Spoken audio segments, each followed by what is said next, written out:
আসসালামু আলাইকুম। আশা করি সবাই ভালো আছেন। আমরা আল্লাহর রহমতে খুব ভালো আছি। তো গরমে একবারে ভিজে গেছি। তো বাজারে গেছিলাম, বাজার করে নিয়ে আসলাম কিছু মাছ আর সবজি। চলেন সেটা আপনাদের সাথে দেখাই।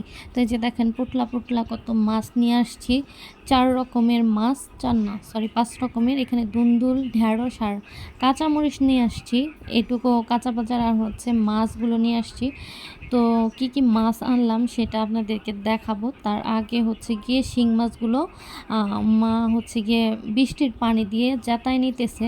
তো পলিথিন থেকে মাছগুলো নামতেছিল না, কাঁটা দিয়ে ধরে রাখতেছিল। আর সবগুলা মাছ মানে জ্যাঠা তো ওই যে নড়তেছে পানির ভিতরে, মানে মাছে ওরাই যুদ্ধ করতেছে। ওদের কাঁটা দিয়ে ওদের শরীরে ঘায়ের মতো হয়ে যাইতেছে, মানে ওদের শরীরে কাঁটা লাগতেছে ওদেরই। তো এই যে কি সুন্দর ওরা পানি পেয়ে সাঁতার কাটতেছে, মানে আনন্দে আসছে। ওরা ভাবতেছে যে হচ্ছে গিয়ে আমাদেরকে কাটবে না, আমরা হচ্ছে গিয়ে আবার জীবন ফিরে পেলাম। কিন্তু না, ওদেরকেও কাটা হবে, যেহেতু এখনও মারা যায় নাই, সেজন্য পানি দিয়ে যাতায় রাখা হইতেছে। আর এই মাছগুলো এখন আমরা ঢেলে কেটে কুটে বেছে সব কিছু করে নিব। তো এই যে মা একটা প্রথমে বস্তা পেরে নিল। তো এই বস্তাতে এখন এক এক করে সবগুলো মাছ ঢেলে নিবে। তো বলতেছে কি মাছ আনছো? আমি বললাম হচ্ছে গিয়ে শিং মাছ আনছি, ট্যাংরা মাছ। এই ট্যাংরা মাছটাকে বলতেছে এটা কোন ধরনের ট্যাংরা মাছ। এটা হচ্ছে আসলে এই মাছটা আর মাছের মতো, কিন্তু এটাও ট্যাংরা, জাত ভিন্ন। তো এই মাছগুলো আগে আমরা যে বাসায় থাকতাম, আয়নের বাবা খুব কিন্তু এই মাছগুলো ভুনা, তারপর হচ্ছে গিয়ে চচ্চড়ি করে খাইতে অনেক ভালো লাগে। তো বড় সাইজের একটু ট্যাংরা, যেটি আমাদের দেশি ট্যাংরা আছে, ওগুলা হচ্ছে সাইজে একটু ছোটো। কিন্তু দেশি ট্যাংরার টেস্টের সাথে এই টেস্টটা মিলাইলে কিন্তু এক হবে না, কারণ দেশি ট্যাংরা হচ্ছে বেশি টেস্ট খাইতে। তো দেখো মাছ ফুলে গেছে পেট, তো এটির পেটে ডিম হয়ে গেছে। তো যে হাত দিয়ে বলতেছে এটা কোন ধরনের ট্যাংরা, এরকম ট্যাংরা তো আগে দেখি নাই। তো কোনো বলতেছে কোনো র্যাক নাই, কিছু নাই, বলতেছে ওরকমই। তারপরে যে এখানে একটা আছে কি, এটা মিরিকা নাকি কি মাছ জানি বলে। আমি মাছ কিনছি, শুধু নাম জানি না। তো এইখানে মা খুলতেছে, এটা আমি সম্ভবত আমি বলছি এটা নওলা। নওলা ভাই ওই ভাইয়েরা, মাসালা ভাইয়েরা আমাকে দিছে। কিন্তু মা বলতেছে এখানে 2টা কালীবাউস আর 2টা হচ্ছে নওলা। তো বেটার আমাকে বোকা বানায় দিয়ে দিচ্ছে মাসালা ভাইরা।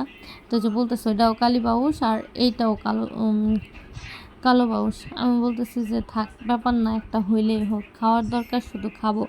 তো এই যে এখানে গেল 3 রকমের মাছ, এই যে এইখানে একটা 4 রকমের মাছ। তো এই একটা বড় মাছ নিয়ে আসছি। মা বলতেছে এটার পেটেও ডিম হয়েছে। তো আমি বলতেছিলাম যাতে ডিম না হয়, ডিম হইলে মাছের পেট কাটলে না একবারে জেল জেল পাতলা হয়ে যায়। তো কিন্তু ওই মাছের ঠিকই ডিম হয়েছে, ওই ডিমটা আমরা হচ্ছে গিয়ে ভাজি করে খাবো। তো তারপর হচ্ছে গিয়ে এটাও হচ্ছে এই বড় মাছের ছোট জাত, মানে ওটা বেশি বড় হয় নাই। তো মিরকা মাছ, মা বলতেছিল এই মাছের নাম নাকি মিরকা মাছ। তো সেজন্য আমি বলতেছি, শুধু আমার ভালো লাগছে এটা আমি দেখাইছি। আর মাসালা ভাইরা আমাকে কেজি, মানে কয় কেজি নিব সেটা শুনে মেপে তারপর দিছে। তো এই যে এখানে আমরা মাছ কুটবো এখন। মা যাইতেছে পাশের বাসায় ছাই আনার জন্য, যেহেতু আমরা মাটির চুলায় রান্না করি না, গ্যাসের চুলায় রান্না করি। আমাদের মাছ কুটাটা খুব ঝামেলা।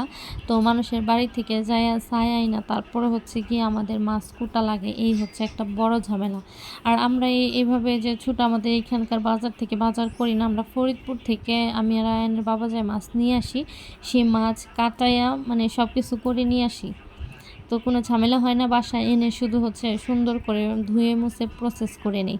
তো এই যে দেখো বৃষ্টি হচ্ছিল, বৃষ্টি নেমে গেছিলো আমাদের কাজ করতে করতে। তো এই যে এখানে শিং মাছগুলো হচ্ছে গিয়ে কাটা হয়ে গেছে। তো এই যে বৃষ্টির গুঁড়া এখনও আস্তে আস্তে পড়তেছে। তো এই যে ফুল গাছটায় ফুল ফুটছে, আর ফুল গাছে না একটু পোকা লাগছিল, কিন্তু না এই বৃষ্টির জন্য পোকাগুলো চলে গেছে। তো দেখো এখান থেকে টুপ টুপ টুপ টুপ করে পানি পড়ে। আর তারপর হচ্ছে গিয়ে আমার এই ঘরটা, এই ঘরে কেউ থাকা হয় না। তো এটা গেস্ট রুম, এটাকে আমার ছেলের রুম বানায় ফেলবো। ওই ফাঁকা দিয়ে অনেক পানি পড়ে ঘর ভাইসে গেছিলো। সোফাটা ওই সামনে এই সাইডটায় ছিল, তারপর ঘুরাই এই সাইডে দিচ্ছি, সোফার নিচে পানি গেছিলো সেজন্য। তো এই যে তারপর আমি হচ্ছে রান্না বান্না বসাই দিচ্ছি। এখানে আমি রান্না করতেছি আজকে গরুর কলিজা ভুনা করতেছি। তো গরুর কলিজা বলতে গিয়ে একটা গান মরে পড়ে গেল, কলিজা ভুনা করেও দিলে বলবে লবণ কম হয়েছে। এরকম একটা গান কিছুদিন আগে প্রচুর প্রচুর ভাইরাল হয়েছিল। তো এই যে কলিজা ভুনা করার কথা বললাম, এটা মনে পড়ে গেল। তো তরকারিটা এখনও ভালো মতো হয় নাই, হইতে থাক, আর অনেক কাজ আছে, সেগুলো আমি সেরে নেবো আস্তে আস্তে। তো তোমরা দেখো আর আমাকে একটু সাপোর্ট করবা, একটু বেশি বেশি ভালোবাসা দিবা যাতে আমার চ্যানেলটা গ্রো করে। তো এই যে মা এখানে হচ্ছে শিং মাছের হচ্ছে রগ আছে, রগটা ফালাইতেছে। তো এই শিং মাছের রগটা আমি ফেলাইতে পারি না, ফেলাবার গেলে মাছ পুরোটাই আমি কেটে ফেলি, মানে 2 ভাগ করে ফেলি। কিন্তু মা হচ্ছে সুন্দর করে ফেলতে পারে রগ, তো উনি ফেলতেছে। তো আমি সাথে সাথে উনি কাটছে শিং মাছ, আমি কাটতে পারি না। তো কাটতে পরে আমি হচ্ছে এই পাতা দিয়ে ডলে ঘষে আমরা ফকফকা বানায় ফেলছি। তো এখন মা রক ফেলাইতেছে, উনি ফেলাইতে থাক, আমি আমার বাকি কাজটা করে ফেলি। তো বাহিরে না এই ভিডিও করতে করতে মানে প্রচুর একটা বৃষ্টি হয়ে গেল। তো এই যে ঘর দৌড় আমি সব কিছু গুছাই নিচ্ছি। দেখো ওই ঘরে আমি এই যে মনিটরের প্যাকেটটা রাখছিলাম, ওই যে ওইখানে বের করে রাখছে, অর্ধেকটা ভিজে গেছে। তো আমি তাড়াহুড়া করে ঘর থেকে নিয়ে আসছি।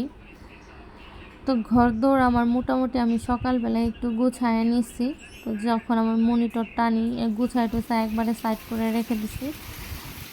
তো বাহিরে এখন খুব জোরে বৃষ্টি পড়তেছে, টুপ টুপ বৃষ্টির শব্দ অনেক ভালো লাগে। তো যেহেতু বাহিরে কাজ করতেছিলাম সেজন্য একটু প্রবলেম হইতেছিল। তো কোনো ব্যাপার না, ভিডিওটা এই পর্যন্তই। ভালো লাগলে অবশ্যই লাইক কমেন্ট শেয়ার করবা, আর সবাই ভালো থাকবা, সুস্থ থাকবা। আল্লাহ হাফেজ।